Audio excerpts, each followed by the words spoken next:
SPF 30, SPF 40, SPF 9052. It seems like it keeps going up in number. Yes. Is it the higher the number, the better? Is it just a marketing thing? What's going on here? It's a little bit of both. Okay. I used to feel that 30 was high enough. Okay.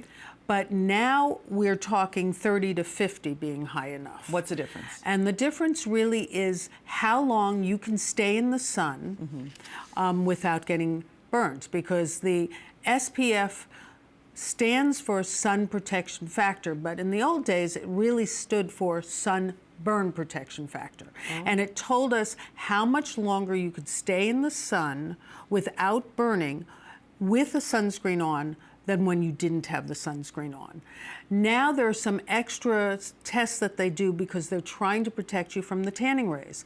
Because what happened back in the 70s is that we had the suntan lotions, and they were SPF, yes, 4 to 8, maybe 15. And what was happening is that people were going out and they weren't burning, so that they could stay out in the sun far longer than they could before. Without burning, but getting golden brown, which they like. Getting golden brown. And there is a but. Right. The but is, in the 80s, we suddenly saw an epidemic of melanomas.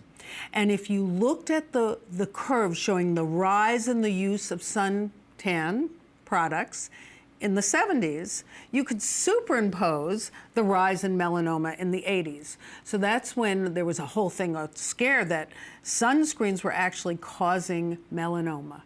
But it really turns out it was a secondary unintended effect, because now you're getting far more of the tanning rays. You were not protected against that, and now we learn that the tanning rays also play a large role.